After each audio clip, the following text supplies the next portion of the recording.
Welcome to Health Research. Before they have blood tests to check cholesterol levels. However, new research report from an international group of experts suggests that this is not necessary to discuss this research. So why did we ever ask people to fast for blood lipids for you love friends? What if you ask me? I don't really know except for that. So what we've been doing for so many years, I really tried to read the literature and find some very scientific evidence supporting that. It is superior to just taking around a non-fasting blood sample as we do now, and I had problems finding the evidence. There's a lot of arguments people put forward for why you should use fasting versus non-fasting, but really solid evidence that is better. I can't find it. So, was this a tradition rather than silence? I think so, yes. I mean, you can ask me why did it start? I think that some of the early studies, the original publications way back, said that they used fasting samples and therefore everybody thought you had to do that without really thinking why, but those early researchers may have had good reason to do it that way, that there's nothing I've seen that said it had to be done that way, and there's all this evidence.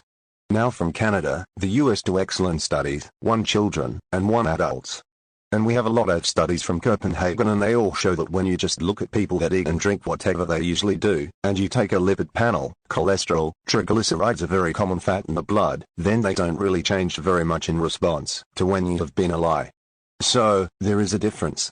Yeah, there are differences in millimoles per liter, so it goes up by about 0.3 millimoles per liter.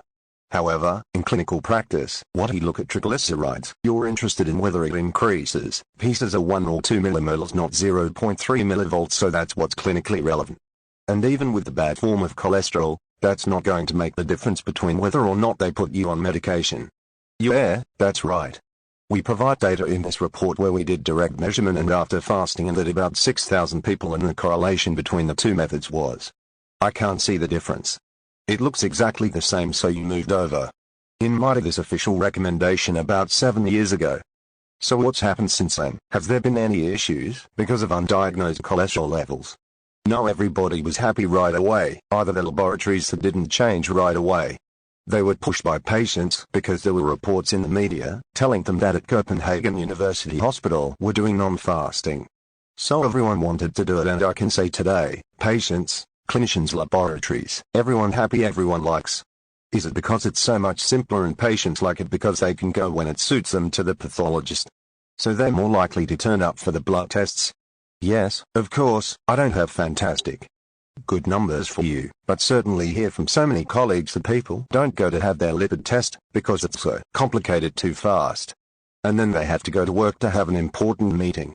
And they can't do this in the morning, but now doing around a non-fasting, you can come whenever it seems to, and very briefly. Is there any stance we should have a fasting blood fat level done?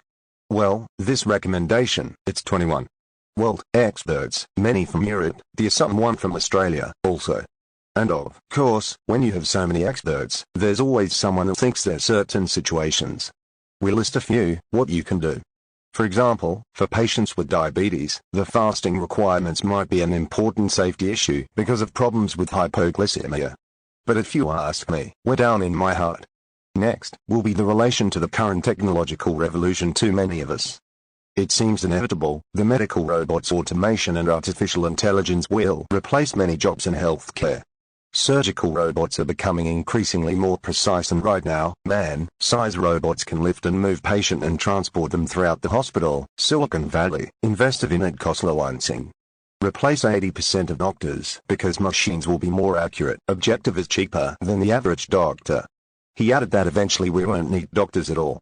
However, I disagree. Instead, I said technology and some specialties will finally allow doctors to focus on what makes them good physicians, treating patients and innovating, while automation is a repetitive part of the world.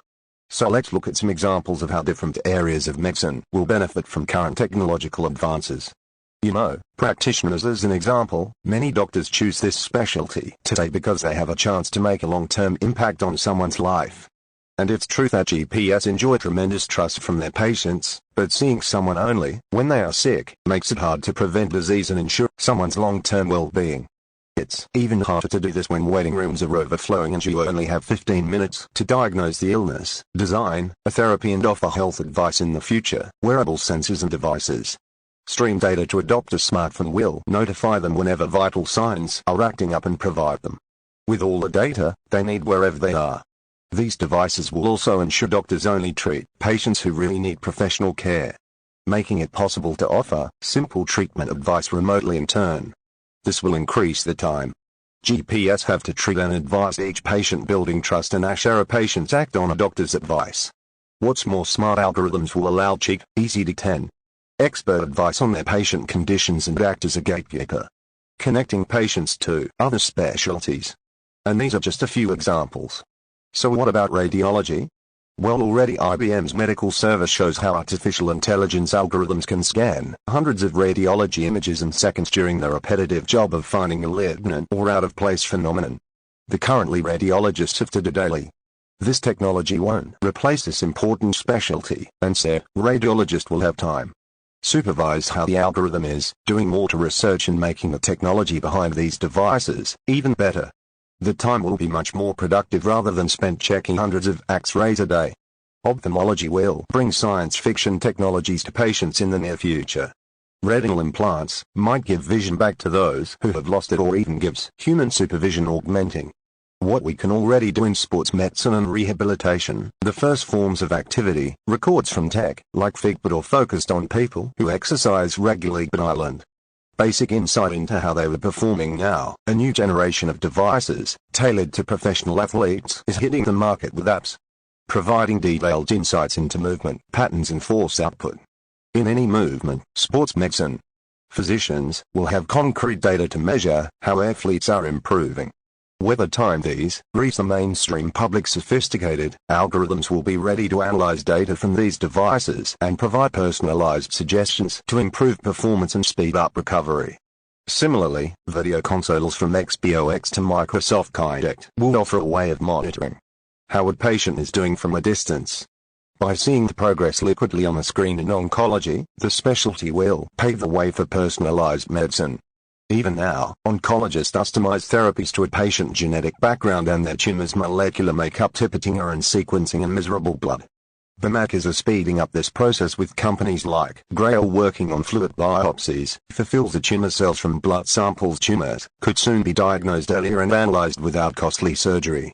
What's more, artificial intelligence could soon be used to help oncologists understand and even cure cancer. Already, IBM Watson obtained all the relevant information from millions of studies about a patient's case and makes suggestions for treatment plans most likely to work. In the meantime, patients are better informed about the disease, thanks to social media communities of fellow our patients. These signs all point to a bright future for oncology in partnership with new ticket innovations. So what does this all point at? Well, my conclusion would be there on all many jobs will be taken over by robots and automation in the coming years. But at the same time, amazing opportunities will also emerge, especially in medicine. These will require physicians to acquire new skills